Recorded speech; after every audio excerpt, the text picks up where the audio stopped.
Bloomberg Audio Studios. Podcasts, radio, news.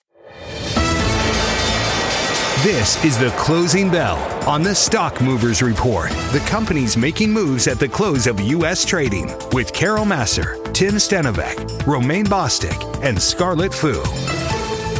To the S&P 500. Guys, almost an even split, about 202 names, Vonnie, to the upside on this Friday session, 299 losing ground. Yeah, and it's amazing. I mean, you said it earlier, Carol, healthcare was the best sector in the S&P 500 if you look at the map. And why is that, of course? Well, it's because of Warren Buffett. The Oracle of Omaha just can do no wrong in any market, it would seem. Financials, the worst performers, down 1.1%. But generally, I mean, it looks like it was more of a down market. But, you know, you mentioned it, Carol, about half and half, really.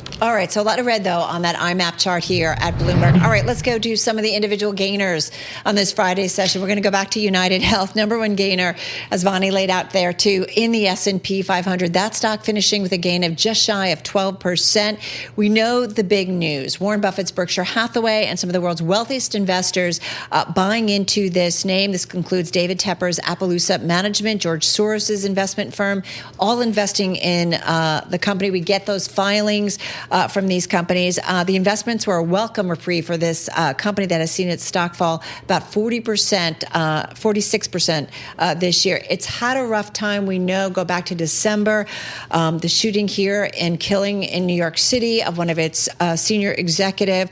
They've also had a federal probe. A lot of things going on for this name, but definitely getting a stamp of approval in today's session from those big name investors. Got to mention Intel, guys, up for another day, 2 days in a row that we've seen this one rally in a big way. Actually, maybe it's 1, 2, 3. It's been a while, actually, that Intel has been on the move to the upside. Gained about 7% yesterday on that Bloomberg exclusive that the government, the U.S. federal government, is considering an investment. We got a little bit more color around it that might be using funds from the U.S. CHIPS Act to take a stake in Intel, again, according to people familiar. So Intel adding another 3% to its gains. I think it's up something like 27% this week. It's really just been on a tear. And then had to mention Open Door. This one, there's been speculation about the company's CEO. Well, indeed, we got news that Carrie Wheeler is stepping down from her roles with the company. She was also board chair at Open Door. And so we saw Open Door at its highs up 16% today, finishing the day with about a gain of about 4%. All right, for the decliners, let's start with Applied Materials. This is a producer of chip-making gear. They gave it disappointing sales and profit forecast, and it fell the most since March 2020, closing the day down 14%. The company said revenue will be $6.7 billion.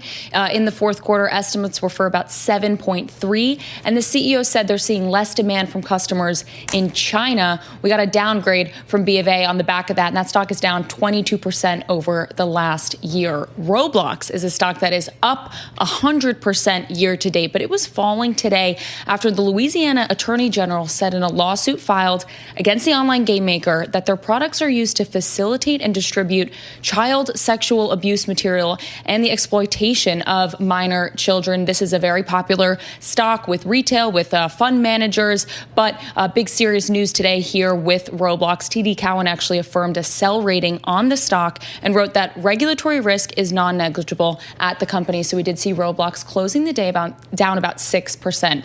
And then finally, Flowers Foods. This is the parent company of bread and snack cakes. They're the parent company of Wonder Bread, Dave's Bread. You might know that brand. And they make other packaged bread. They cut their year outlook, and second quarter revenue did disappoint due to stiffer competition. They said the continuing challenging economic environment and shifting consumer trends have pressured their end markets and hampered recent results. So we did see that stock close the day down over 5%. All right, let's take a look at the Treasury market. You can see lower prices, higher yields, certainly at the longer end of the yield curve. We had some contradictory data out today, whether it's retail sales or consumer sentiment, that raises questions over what the Fed does next. But everyone, of course, is looking ahead to next week's Jackson Hole symposium, where Jay Powell will be speaking at the second half of the week to get a sense of what's next from the central bank.